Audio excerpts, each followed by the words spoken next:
Hey guys, what's going on? Today I'm here with an Evilswarm deck profile, and I've wanted to do this deck profile for a while. So, I'm probably going to get right into it. If you don't know what Evilswarms are, they were a dual terminal archetype released in Hidden Arsenal 7. What they do, they're sort of like the zombified other Hidden Arsenal archetypes that were taken over by the Elswarm virus. So, that was released by the Steel Swarms, and it's like a whole story. I'm not going to get into it. You can find it on YouTube somewhere. Um, but what they're based on doing is sort of summoning Ophion, which is their big boss monster. And what he does is when he has Ixi's materials, level 5 and higher monsters cannot be special summoned.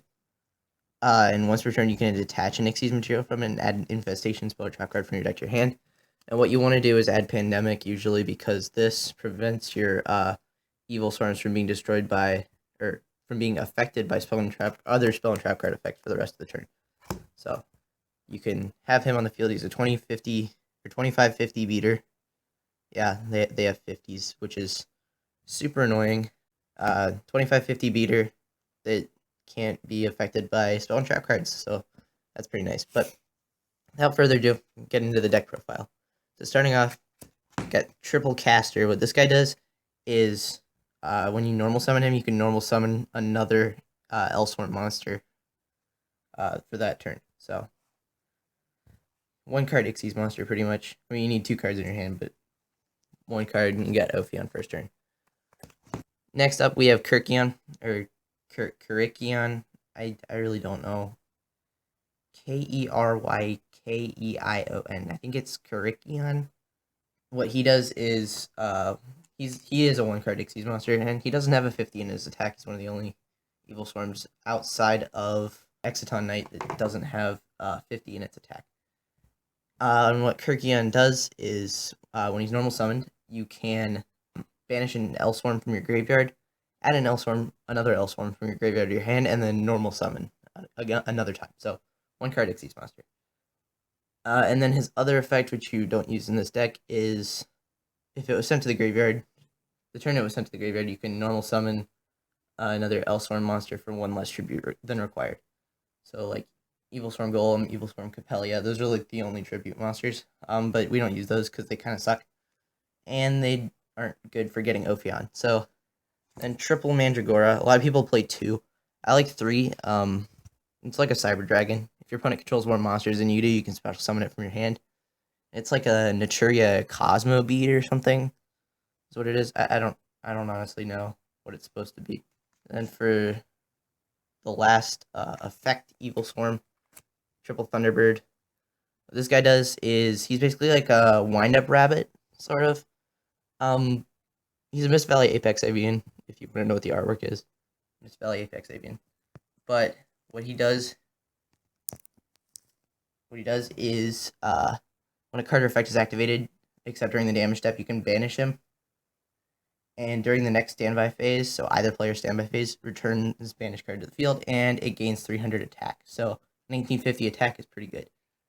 And, good for Ixie summoning, and if you don't want it destroyed, you just banish it or something. And then playing triple Heliotrope. Pretty much a staple in most Evilswarm decks. A lot of people use it. Heliotrope means like bloodstone, I believe, if you wanted to know. So it's Gem Knight Emerald. But what it has, it's a 1950 beater. And basically you just use it for Rescue Rabbit. So Rescue Rabbit's really cute. One card Ixies. That's basically what you're going for with this deck. Then playing Kagetokage, level 4 Dark.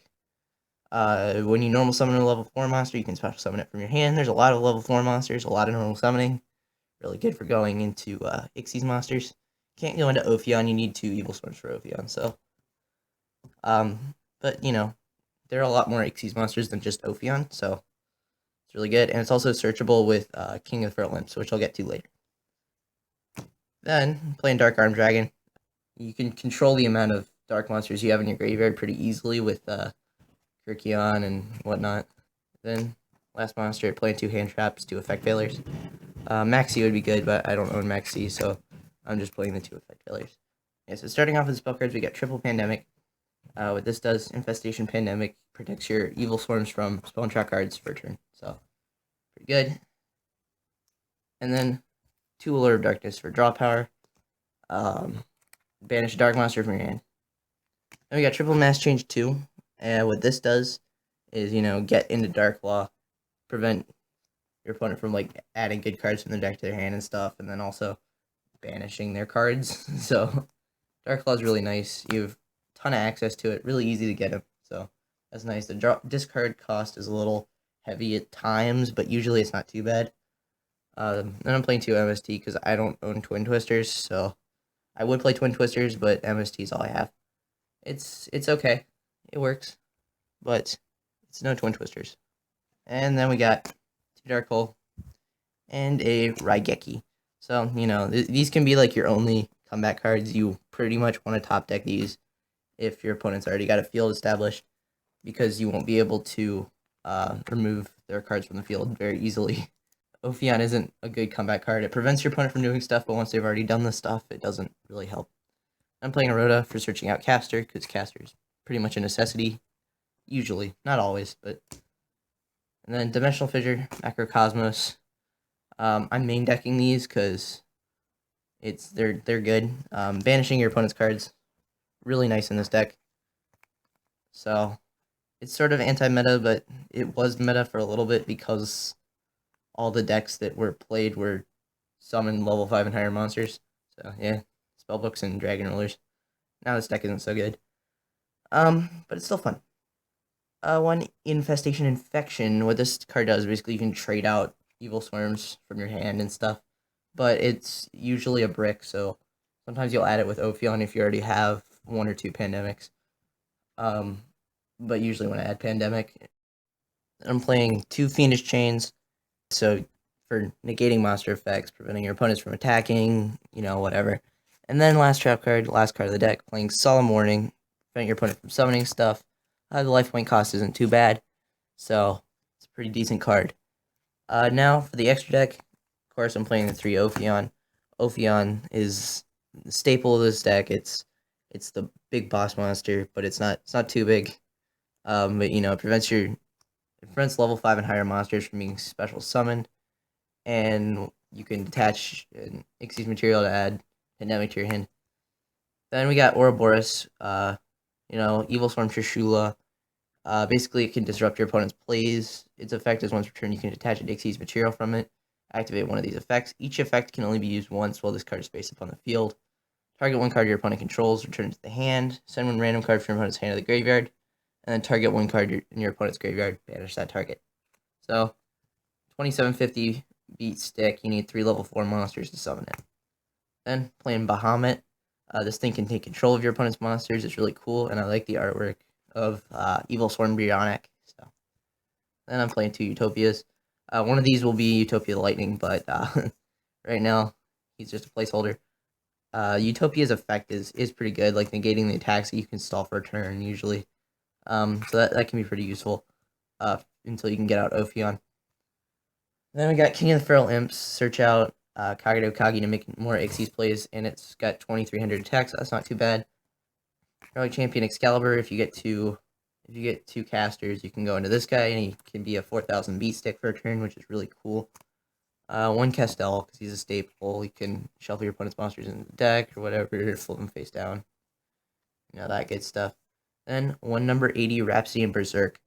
What this guy does, you can attach an Xyz material from it and banish a card from your opponent's graveyard. And you can use that effect up to twice per turn. And then you can equip him to one of your rank 4 Xyz. And then it gains 1200 attack. So you can turn Ophion into a 3750 beat stick pretty much. And that's what I like him for. And he's been pretty useful.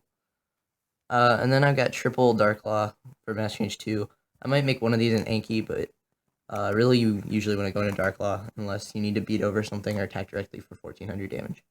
Then I got Scarred Warrior.